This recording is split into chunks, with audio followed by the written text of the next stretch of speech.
Hello, Namaskar, good evening. This is Simran Singh. Welcome to NCRT's live interaction. You all can watch this particular session at PM eVidya channel number 6 to 12.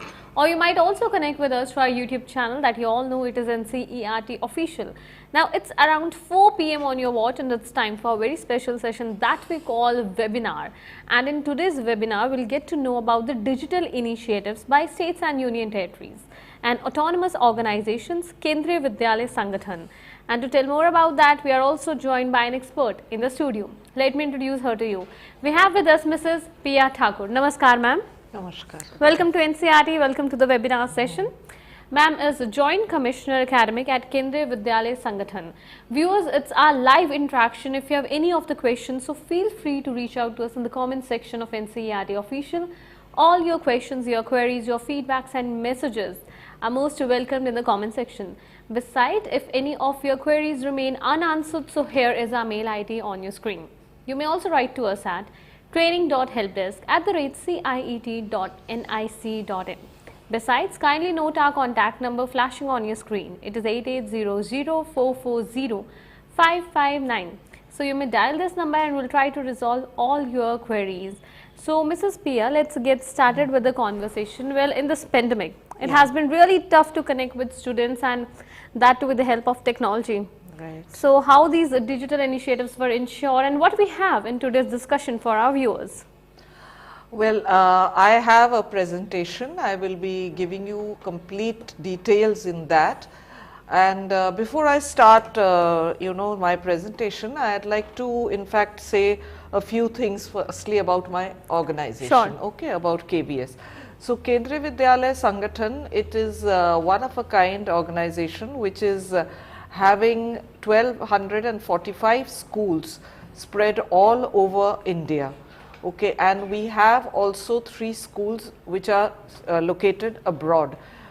And these schools are, the speciality of this is that these schools happen to have the same study curriculum, and of course all that is followed.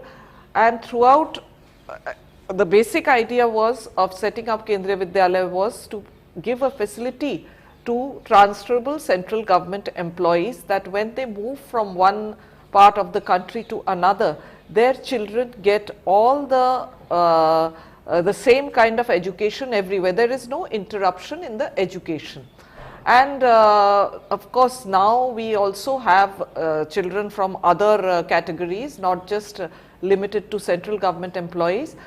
But this is one of the main primary aims, that when a child moves from one school to another due to their parents' posting, they get uninterrupted education. So this is one very big factor. And we ensure that a certain standard and quality is maintained throughout in their education in all the schools. So we have a very good system that we have developed, and we try to maintain it similarly. Now, your question about the pandemic.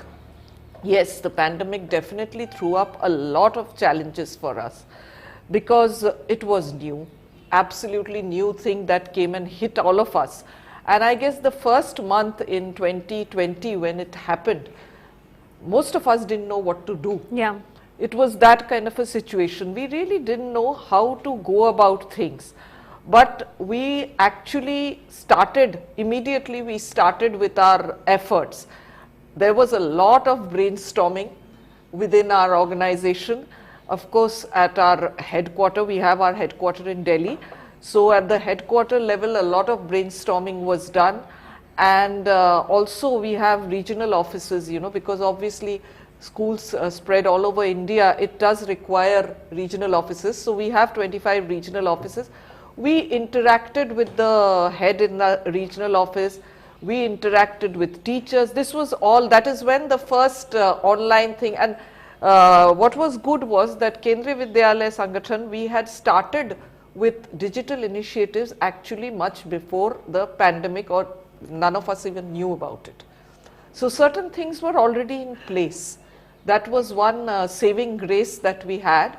So we could actually have meetings online, right from the time when it was decided, okay, I think it's time for us to have a meeting. and no one can come. How do we go about it? So we had the basic infrastructure and the basics ready to have our first interactive online meeting. So it was a learning for everyone, because earlier, yes, the equipment had been bought, the systems were in place, but everyone just wondered what to do. So we were kind of pushed into it. So we did. So like I said, a lot of brainstorming, and ultimately we started off initially just a few steps, that first of all we should get our teachers with us and find out how they are doing. So the first steps that we took in this whole pandemic was reaching out to the teachers. That was the first thing that we did. We reached out to the teachers, the regional officers individually reached out to teachers, principals reached out to teachers, how are you, what are you doing? That was the first thing, because it was the well-being of our teachers that was the first thing that was in our minds. And then we started off, once they were a bit comfortable, that's when we started off that, okay, now how do we proceed? So that processing that started, again, like I said, because we reached out to the teachers, in a way the teachers were also inspired to reach out to their students. So because that was how we started. So first I would say it was the ice breaking and getting everyone comfortable with using technology and online initiative. And getting everyone connected Yes, with each other. Basically that was our first motive, rather than jumping into teaching. Yeah. That was the most important factor, was how to get these children to actually connect with them, you know, get them online and make everyone reach a certain degree of comfort. Forming the foundation of the basics and then the starting. Foundation, yes, that was our main aim at that point of time, and this was in the month of April, I would say. April 2020. Yes, that is the first things that we started. In fact, we shot off a number of letters, you know, where we kind of made a little SOP also, how to approach a child and all those things. And well, it started off that way, it took off from there.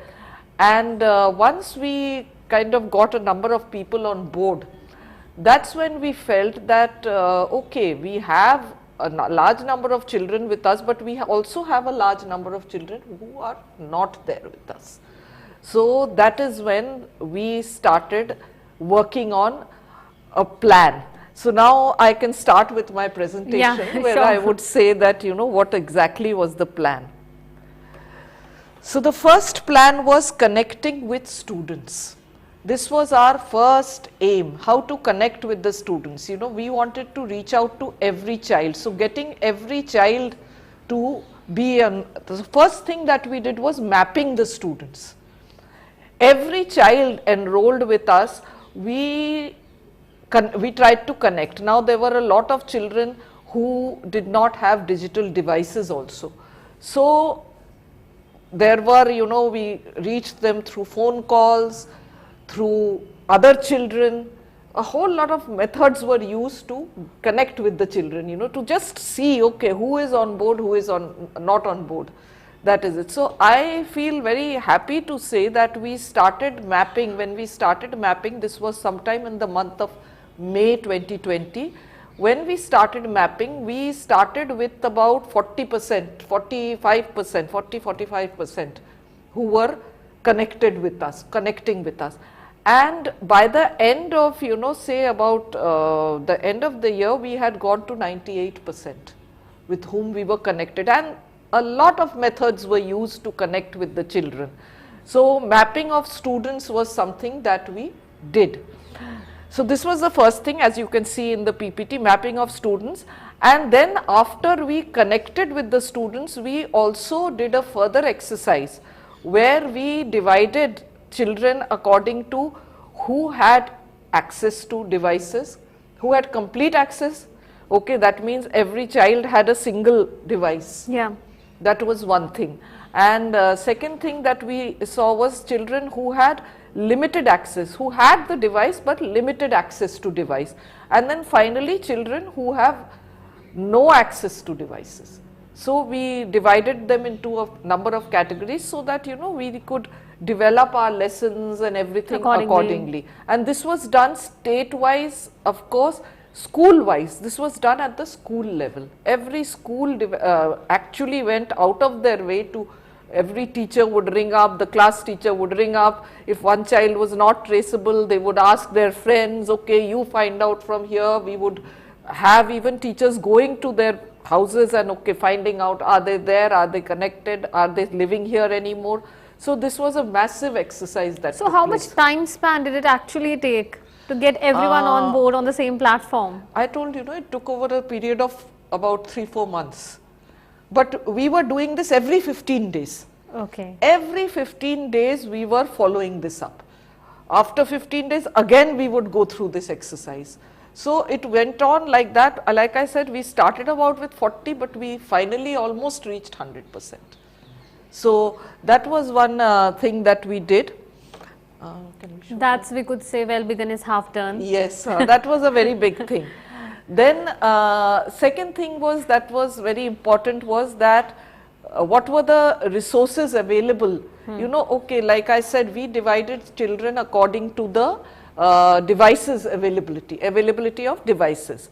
So obviously we found that while some children had devices to themselves, many children were sharing devices with their siblings, or many times, you know, especially with poorer children, the father had a mobile or the mother had a mobile and they would go off to work and they wouldn't have the device. That was one. So there was one device being used shared by a number of children. That was one aspect. And the third were those without any device. So to fill up that gap, that was a very important thing. We had to fill up the gap. So this is all in connection with connecting to the children. So we started tapping NGOs and CSR, alumni. We started tapping various sources. This was done at the school level. Okay, because though the directions were like, the planning was being done at our headquarters, but at every level, and we were taking feedback continuously from the teachers also, that okay, do you think this will work better or this will work better? So we were also trying to provide devices to the students wherever we could. And third thing that we did, that suppose despite all this effort to provide devices to the student, if that didn't work, we started providing the ICT facilities available in the school itself. We started providing them to the students and teachers in a staggered manner. The children could come in, they could use the device, and they could have the school computer, they could work on it, they could see, they could attend the classes. So this is another thing that we did. Another thing that we did, because like I said, that timetable was set, you know, because the digital devices were limited. So we made the timetable of each class in such a way that it was staggered. Every child, the whole school timetable was made in such a way that suppose one child does not have to attend a number of things together, or two children of the same family don't have to attend. Yeah. So these are the things our timetable was made in that manner. And a lot of other things that we did, planning for synchronous and asynchronous mode of learning. Now, synchronous mode of learning, obviously it is through the devices and all online. Asynchronous was the children who did not have devices at all, or limited device. We started working on, you know, especially worksheets and full directories made for them, so that they were helped as much as possible through self-learning. So this is another thing that we did. So this was the first thing that we did, that was connecting with the students. That was a very, very big effort that was made, and I think to a large extent we were quite successful. Yes, we were quite successful. Like I said, mitigating the digital device, bringing students with no device in par with her peers. So like I said, worksheets and handouts were prepared in all subjects, and they were delivered to the children at their homes. This is something that we ensured. So there was a lot of very close connection between the principal, the teachers and the children. We took a lot of help from the parents. One exercise that we did in connecting was we took the mobile number of every parent. Every parent's mobile number was taken so that we could coordinate, and even neighbors' numbers were taken. We asked their consent that you don't mind. If they didn't mind, we took their numbers also, and that is how we used to even reach the material to the child. That was a big transformation on your part.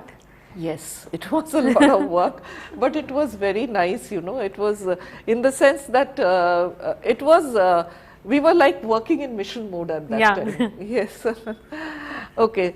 Another few things that we did, we also started community teaching. This is for children without devices, guided peer learning.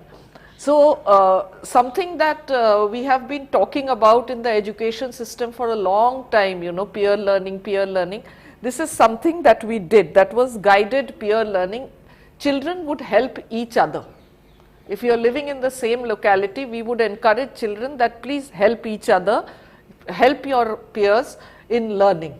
So, this was another thing that was done, and of course, like I said, free resources were used.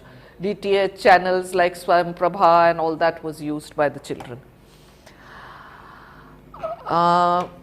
Okay, now obviously this was as far as the children were concerned. As far as the teachers are concerned, for the teachers it was a huge challenge, and I would say that it is entirely the efforts of our teachers that they have brought us to this level that we are having regular online teaching.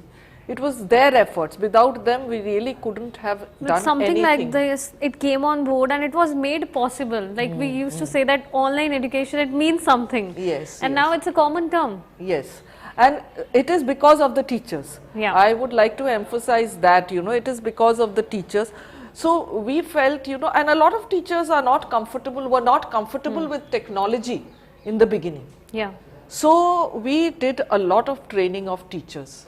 Okay, there were training programs, workshops, then various certification programs from CBSE. We connected with CBSE and all, Nishta, Diksha, all this content creation and sharing through Vidyadan, plus our own in-house. We did a lot of work. So, that was one thing, to make the teachers comfortable with technology, number one.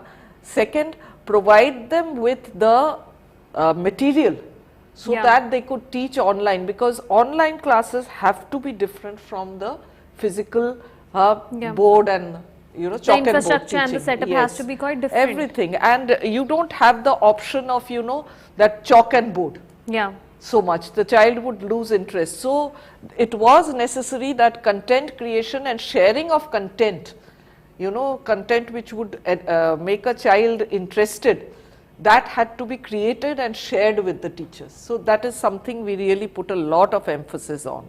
And ma'am, when we discuss about teachers training, we know that students training is one thing. Right, that's a general how we run the classes and we train the students according to different subjects. But teachers training, it seems to be quite different. Yeah. And many of our viewers might not be aware of what all is accompanied by that. See, the thing is that as such, Kendriya Vidyalaya Sangathan, we have a very well established training system. Training of teachers is a well established and a continuous process in Kendriya Vidyalayas. So, we in fact have 5 zonal training academies, which according to the zones, 5 zones, the country has been divided into 5 zones, and we have training academy for teachers. Those are called the Zonal Institute of Education and Training. So, these zones, they conduct training for 5 regions each.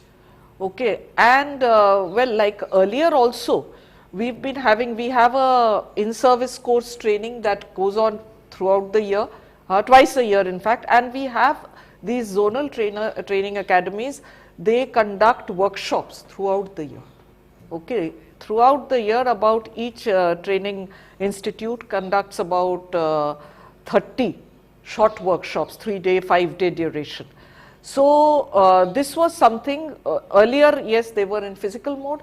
Now, we started online training of teachers, and the material changed. Okay, so you can see in this next slide details of courses conducted for capacity building of teachers. Sure. I have mentioned the 5 zonal training, we call them ZETs, and basically online training of headmasters, headmistress and PRTs to orient and synthesize them for online handling of newly admitted class 1 students. You see, this was the first time in the history of mankind, I think, that children were admitted in school but they never attended school. Yeah. Okay, so earlier, like we had little children coming, the class 1 student, the 5-year-olds would come into school, and we had so many, we would make them sing, dance, so many activities. Here suddenly the only way we were interacting with these little ones was through the computer. Yeah. So that was a huge challenge, because suddenly the teacher had no physical contact with the children. So this is where we really had to train our teachers. And the scope of interaction also becomes limited when it comes becomes to limited, primary, yes. primary classes. Yes. So in this we had to train our teachers, and not just teachers, I would say in a way we had to also, before we went into this training and during the training, we involved parents. Because a child of 5-year-old child is not going to sit in the front of the computer on his own. So obviously the teacher had to involve the parent. So during this online training we involved parents also, and basically the idea was to develop a good understanding between the parents and the teachers, what was expected. We literally went through every, what we want to do, we walked the parents through it, that okay, hum ye karenge to aap ye karna. This kind no of more a thing. physical parent teacher meetings. Yes, that was not there. Now this was something, like I said, it was a learning for all of us. Yeah. We were also learning as we were going along. So this was something that we really enjoyed, in the sense that I think first time we really interacted with the parents in that sense. Parents teacher meeting, which were the traditional way, was that on one particular day you call the parents and then you talk about the child. Yeah. But here we were actually It's a having continuous feedback. continuously, and we had them in the training sessions with us. Both the parents, we insisted that it shouldn't be just the mother. We said mother, father, both of them have to come, and we talked with them. We discussed with them what has to be done, what needs to be done, how do we approach it, how to keep the child's interest, what are our expectations of them, and we also heard about their expectations from us. That was also a very important thing. So it was a really good interactive session, and that is how we started the first training. And one of the worries was, how the children would actually take on the learning. So therefore this FLN and CBL trainings, FLN is foundational learning and literacy and numeracy. Like that, we took up these projects also very seriously, and the PRTs were trained on that. The next thing that we really paid a lot of attention was this classroom, the online resources. So training in G Suite was given. Basically we all stuck to G Suite, though we did take up others. We didn't limit anyone to any particular resource. They could take up anything that they wanted, and accordingly we trained them. And how to make the maximum, like utilization of the tools that are available, so that those kind of trainings were given.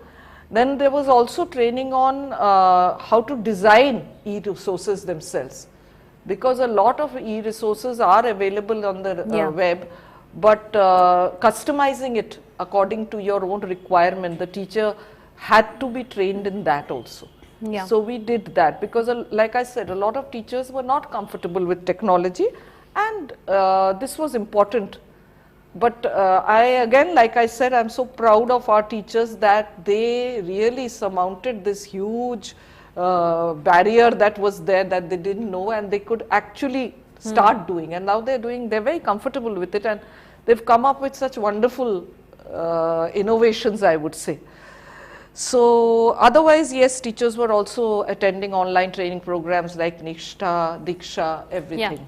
Okay. And with that, I would like to add on that if you haven't watched our Nishtha sessions, then NCRT, CIT, NCRT, we regularly come up with such Nishtha sessions, Nishtha courses we are covering. If you haven't watched our sessions, you don't have to worry, because all our links, our videos are available on CIET website. And ma'am, as you just mentioned about designing of e-resources, the customized resources, we also come up with certain webinar sessions at the same timing, 4 to 5 p.m. for all of you. Here viewers, I would like to apprise you that we are left by the last 25 minutes in this session. In case if you have any of the questions about the digital initiatives that we are discussing, so feel free to reach out to us in the comment section. Yeah ma'am, you may proceed. Yes, so next I would like to go to the next slide, that is teaching learning materials. These are some things that we developed, you know, because like I said, everyone has a different ability. A lot of it was dependent on, you know, developing materials that everyone could use. This is something that we emphasized on. It was not, I think one thing we really learned during this pandemic, that sharing is so very important. You know, so similarly we did that with teaching learning material also. We made master cards on concept mapping. Okay, so a concept, particular concept in a subject, it had to be taught. Little cards were made and it was shared with everyone, and subject wise and class wise content was developed by us. And yes, like Simran said, we encouraged our teachers to also go to the NCRT website and utilize those facilities also. So we gave them a lot of you know, information also, that where all they could go and get more and more resources. A lot of puppets and toys as TLM, especially in primary classes. So this kind of teaching learning material was used, which used puppets and toys, and nearly 600 podcasts and videos were made for different subjects. Blogs were prepared by many regions, and apps for online learning also were developed by regions. They made customized apps for their role, like Jammu Kashmir. In Jammu Kashmir, there were some basic problems, that there were some very isolated schools. Children were in places where, you know, it was very difficult to reach. So they developed these apps, customized apps, by which any child could go to those apps at any time and work. They could access yes, them. That is the thing. So these are the efforts that were made. Yeah. So the academic transaction, yes, online classes, online PTM, parent teacher meeting through Google Meet, and these are the things that we did. Like I said earlier, parent teacher meetings were conducted online. So that was again a very big learning experience for us also. But we found that there was a lot of interaction, and the discussions were very, very fruitful in the online PTM. That really helped us in our final transaction that took place in the classroom. And special experience for class 1 students, that was something that we really worked on. That class 1 students, like I said, this is now 2 batches which have not seen the face of the school. Yeah. So these 2 batches, we did not want them to feel that you have started school but you are sitting at home. Yeah. You know, this is something that all the children must have felt. So we did not want them to feel. So this was something that we really worked on. We developed special programs, we developed special activities, and we took the parents on board. So what the new education policy says, that, you know, please you must get the parents continuously, you know, in the child's education. We actually did that at this point of time. The focus on inclusivity. Yes, very much. The class 1 students, we really like worked on that part of it to make it a very special experience for the class 1 students. For other classes, yes, like I said, there were certain places where we really like focused on.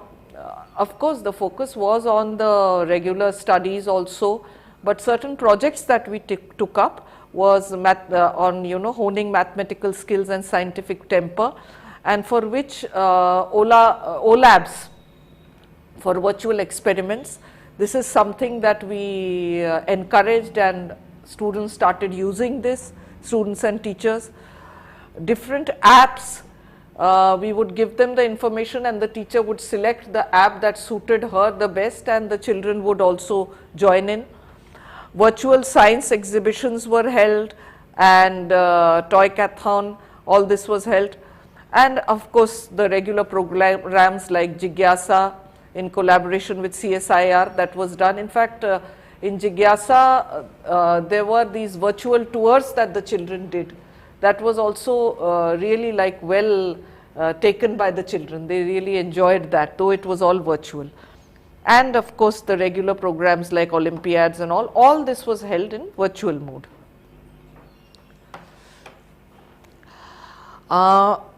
Another aspect of, very important aspect of academic transaction was online reference materials that were developed. We of course, because there was so much already available, like the CBSE initiatives, Diksha portal, all this was already there. So we in fact opened it to the teachers. We educated them on what all is available. That is something they needed to be informed about on a regular basis. So continuously we were keeping track of the new things coming in, and we would inform our teachers and also see to them that they actually followed it up. One thing that we have observed throughout this pandemic is whether it's a computer science teacher or not, everybody has to learn. Whatever it deals with technology, computer science. That is true. In fact, like I said, our teachers became very comfortable. You know, they became quite comfortable with the whole thing of, you know, online. Teachers who earlier would never have, you know, used the computer and the online resources earlier, they started using it and they learned, and which is something that we really like, you know, appreciate in them. They actually learned it so that the education process of students, it would go on uninterrupted, and also there was a lot of effort to make it interesting. Because you see, it is very much more difficult to hold a child's interest online than in a physical classroom. You know, though of course even in a physical classroom there are children who don't pay attention, that is there, but online it is much more tougher, and children are children. Okay, so there will be someone wandering off here and there, though his computer is on. Okay, so this kind of thing is there. So it had to be interactive, it had to be exciting, it had to be, you know, in such a way that the child would think, okay, what next? What next? You know, you challenge the child, you question the child. So there were a lot of ways. So though we had trained the teachers, I would say they really went forward and did a lot of things. So the next part of my presentation is the innovative ways for engaging students that our teachers took. So like first example, use of augmented reality in online class. This is something that the teachers in Jabalpur region, especially, we have a region Jabalpur in which these about 45-50 schools in that, and they actually started this augmented reality. They used these kind of apps to create this kind of an experience. So if a child was learning about, you know, the environment, the forest, so you can see these children standing next to an elephant or a cow over there, it's or a dinosaur. These are not real images. These are all, you know, generated, computer generated images, and actually the teachers used this. So it is an augmented reality apps were used to create a realistic experience for the students. So this was one very big initiative that the teachers over there did, and it was really appreciated and enjoyed by the students. So good learning experience. In other places where there were schools which are very remote, like say in Uttarakhand, Dehradun region, Uttarakhand, so we have a lot of schools in the hill areas. The schools took special help from the local administration to connect through local cable channels. Okay, so the children, if they didn't have devices, mostly everyone has a TV at home. So they connected with the local cable channels and they took out very beautiful lessons, and all the teacher used to teach through that also. So this was another innovative way that they engaged the students. In some places where connectivity was an issue, they started this thing called Chaupal concept. So Jammu region is basically handling the whole J&K area. So here small groups of students living nearby, they would get together in one place in a community center or somewhere, and the teacher would guide them if the teacher was there physically. Otherwise, wherever there was a TV installed, a number of children would get together and they would have classes regularly like that. So we call it the Chaupal concept. Okay. So this was done. As far as laboratory work is concerned, because you see we besides having laboratory activities for classes 9 to 12, we also have junior science labs in school. So those junior science labs are for children in the junior classes also have laboratory practical work. So a lot of the work that was done, because obviously they did not have access to the school laboratory. So what we did was the teachers actually devised the experiments in which the children could do the laboratory work at home. Practical work could be done so at the home. entire school was brought to home For the children. Yes. So that was another thing, you know. So they were at home and they would perform the practical experiments and investigative projects using the materials available in the house. So for that again the teachers had to really think about it, and we also trained the teachers in this.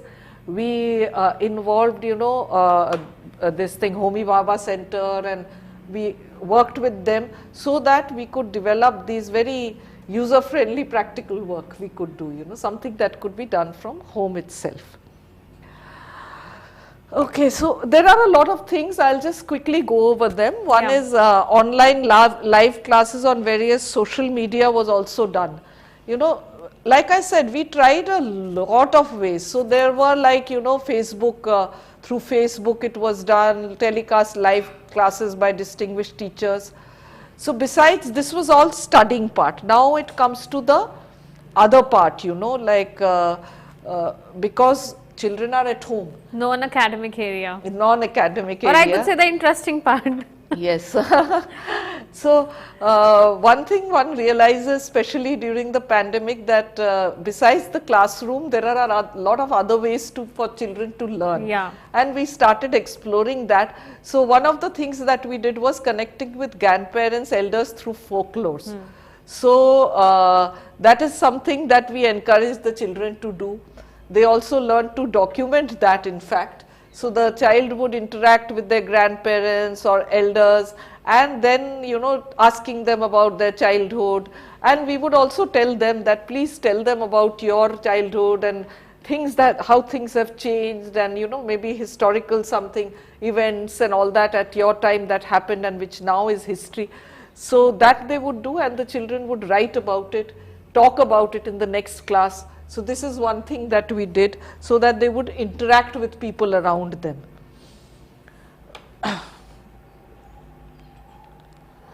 Okay, so that was one part.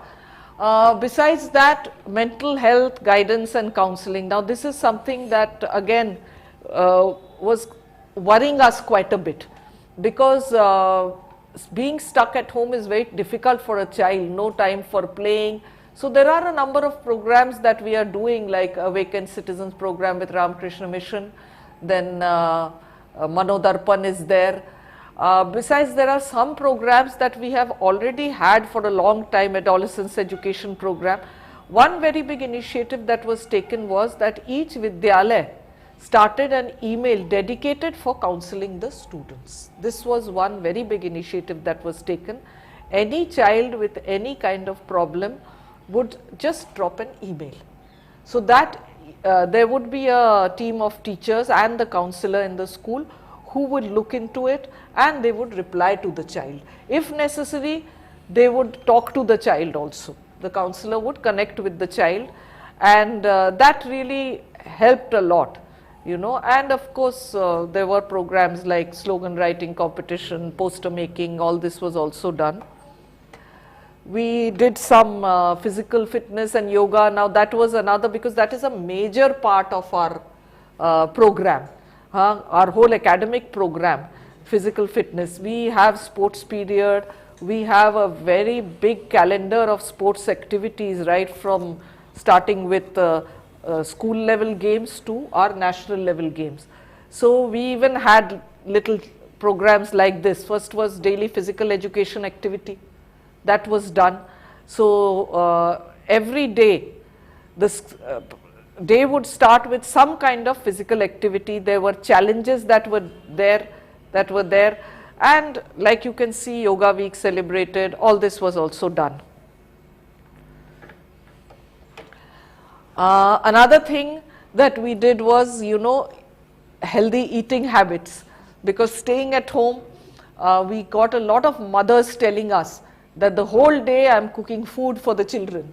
They want something or the other the whole day. So earlier, like it was, you know, give a tiffin and send the child to school.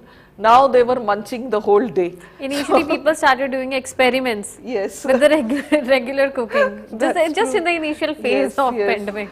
No, and as far as children were concerned, you know, when you are bored, a lot of people like to eat. Yeah. You know, so that junk food eating we found was, I mean, at least the mothers complained to us that children are eating such a lot of junk food. So that is when we started this eating right photography challenge. We tell them, okay, send us a photograph of what you are eating. That's quite innovative. Yeah. So this was one of the things that we did. And then on a daily basis, you know, we would also talk about eat fresh, eat local. So the child had to find out some local thing and fresh thing and talk about it in the class. Okay, so this was some of the things that we did. And community lunch through virtual mode. So every child would bring some healthy dish and they would all eat at the same time on virtual mode. So these are certain things, again, like just to see that they inculcate healthy habits, which a lot of time we used to do in the school, but now we had to do everything virtually. As you just mentioned that apart from studies, what is also important is taking care of your health, mental well-being, counseling, and that too was ensured during the pandemic era. We tried, at least we tried our best, that, you know, children actually do some physical activity. So there were challenges, there was that daily physical exercise that used to be done. So these things were there, and like I said, when the mothers complained that the whole day they are munching, so that we started this initiative also. So it was helpful. This is another area, national unity and integrity, Bhasha Sangam, webinars and video conferences, projects on, this was done under Ek Bharat Shesh Bharat program. Online workshops were conducted by SPICMAKI. So this is another very big initiative that we did in partnership with SPICMAKI. This was done that we had a lot of online workshops on tribal art, classical dance forms, music, and also another initiative we did with this NGO called Roots to Roots. I haven't got it here, but even with them, they used to have online music classes, dance classes. That was another thing that we've been having, and again very highly appreciated and enjoyed by the students. One very big challenge was, you know, we have very good libraries in our school, but then how to get it to the children? So e-libraries were started by many schools. So I'd like you to just show that. Yeah, sure. I'll just now just quickly go through. Anyway, at the end of my presentation, I will just request you to put this summer camp. We had virtual summer camp also. You know, during the vacations. Learning an online summer camp of 40 days in environmental studies through an integrated approach of origami, art, clay modeling, experimentation, growing plants, making posters and developing digital skills during summer vacation for classes 3, 4 and 5. While it's amazing to see how many students are having a great time with their camp experiences, it is the benefits and the outcomes. Children. Teachers Champa single, you see what the children have done. Clay modeling, This was all taught virtually. This was done in summer camps. So this is another innovative thing that one of our teachers did, and she's not the only one. Other teachers have also done. Can you just quickly go through? Yeah, origami, then painting, lot of new things that were done. So this is again, you know, through with various cardboard and all, children have made furniture and things like that. Origami was done, painting workshops were carried out, paper craft. I think you can shut this. So during the summer vacations we did all these kind of things. As far as library was concerned, just go to the so we have this page of the library on your screen. You can have a look. Yeah, so this is another thing. KV Pattam started this virtual library. This is one example. Other KVs have also done. So they have got these whole range of e-books that they have brought in. You know, children can go to them. They have virtual display, archives and exhibitions. And they also have a complete set of films, short films for children, which they have uploaded. So it's a very, very interesting website that they have created. So this kind of effort was done by our particular schools. Teachers have done this. So that is another thing that they have really done. And a lot of programs were also, set up according to that, like virtual tours were done, and there were these little quizzes that took place. There was even an audio library. You can see this, stories for kids. So there were storytellers telling the kids stories. All this was done by the one, like I'm giving you this example in our school in Pattam, Kerala, but others also did this. Next, another one. There was also, this is the, a whole set of short films for children that they connected the children to. So the children could go there, see these little films, very nice films. Even I would encourage everyone else also to do look at it, because it is really very interesting and exciting. Well, I'm sure this must have been really interesting for all our viewers. Yes, thank well, you by so much. just the last 2 minutes, I wish to have a concluding message from your end to all our students, because this pandemic, it has been really tough. During this trying situation, studying from offline mode of education, then online, then this digital shift has been really tough for students. So any piece of advice from your end? Well, I don't know what advice to give as such. I can only appreciate, what has been done. But yes, what I would say is that don't get fazed or scared by the whole online thing. If you want, you can really use, there is such a lot of resources available. If one really wants to do, there's a lot to do. I would in fact say that online learning in fact has opened up a whole world. Earlier maybe you learnt only from your school, now you're learning from the world in fact. You can connect with the best teachers in the world. I can give you an example, like say if you want to learn painting, there are sites like Skillshare, Domestika, where you can actually connect with the best painters and artists in the world. So these are the kind of online initiatives that have been taken, and it has opened the world. So you may be sitting in India in your home, but you can connect with a teacher in Paris, a teacher in Argentina, in London, anywhere. So online teaching has really opened up, and if you really put your mind to it, there is the world to learn from, and it is a great opportunity also. Though yes, we all miss the physical classroom, and it is a very important thing. In fact, I would say we did a feedback also, and even teachers, parents, students, everyone said we miss. Definitely we miss that, and the sooner it starts, the better. But don't undermine the online gift that has been given to us, because it has opened the world to us. As we know, finding opportunities in obstacles. Yes, yes, it has given us a huge opportunity.